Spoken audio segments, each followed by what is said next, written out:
Hi, I'm Jessica with glutenfreedomproject.com. Today we are going to learn some basic cooking skills, including slicing and dicing an onion and mincing, crushing some garlic. So let's get started.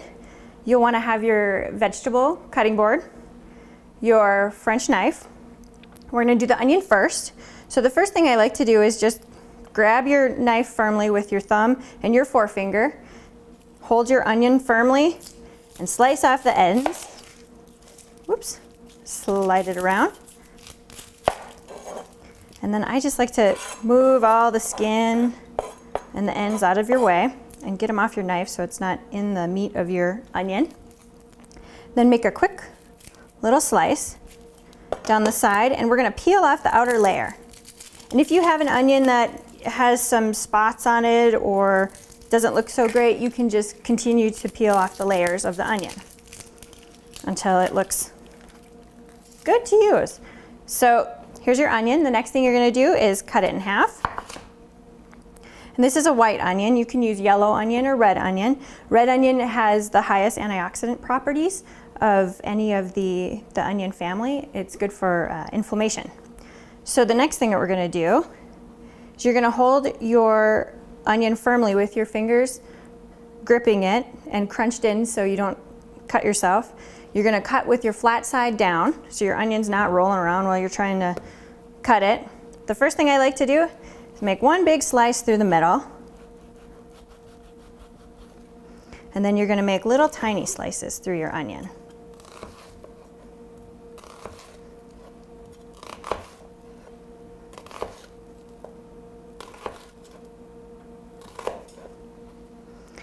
And then using your knife in your hand firmly, you're going to use the point and you're going to keep that stable and just sort of slide it through your knife. You don't want to, it dulls your knives and you won't get the finished product that you want.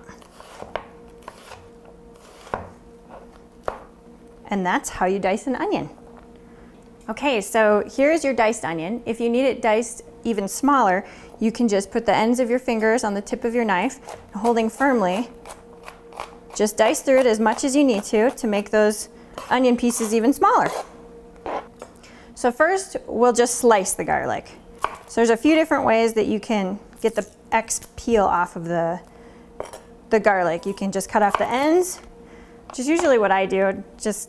It makes it easier for me to just peel it off sometimes. Or maybe not, you know?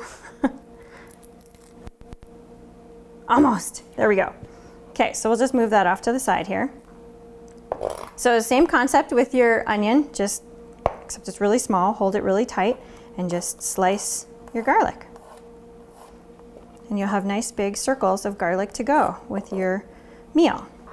The next thing you can do is you can take your French knife, and using the blade, you can just crunch it or squash it and peel off the hard skin that way. That seemed to be a little faster. And then slice off your end. And this we can mince. And so you'll do that the same way as you do the onion. And look for the flat part of the garlic clove just to hold it a little more steady. So we'll slice through, make some long cuts, and you can slice it as thin as you want to. Same concept, just push it through, make sure you're keeping your fingers nice and tucked in so you don't cut yourself. And that is our minced garlic. Another way that you can do your garlic is we'll just take off the ends again. This is a garlic press. The important thing to remember about garlic when you're using fresh garlic is after you've sliced it, you need to let it sit for about 5 to 10 minutes before you use it so you can get all of the antioxidant benefits of garlic.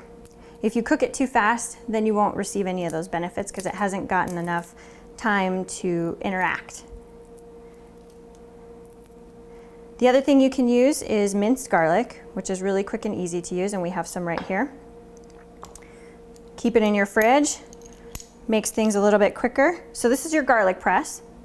You just put your garlic clove in here whole, just like that. And you're just gonna wanna use your muscles and squash it out. So most of the time the skin is left on the inside, so you have to shave some of that off. I like the garlic press. It's a little bit quicker than trying to mince, but you're left with a lot of extra skin and different things like that in the inside of the press, which has some nutritional benefits to it. So I just like to mince it or slice it when you're doing it. Plus it's really hard to clean. So now we're gonna work on sauteing these. So we've got some olive oil that's been heated in our pan. And I just take my cutting board and my knife and put it in there. Just using a spoon, you'll just want to stir it around a little bit without having anything come out. And you're going to cook it until the onions are translucent, which just means that you can see through them. So some of the fiber that's in the onion has been broken down a little bit. It's just a way to enhance the flavor. You can add other things to it depending on what you're making, like celery and carrots for stocks. So we'll just let that cook a minute, and I'll show you what the translucent onions look like. If you really want to, you can get creative and sort of, stir fry things around too. That doesn't really work for me. Things pop out of the pan that way. So here's what our translucent onions look like. You are ready to add your stock, other vegetables, meat, whatever it is that you're going to continue cooking. That concludes our basic cooking demo for cutting and slicing onions and garlic.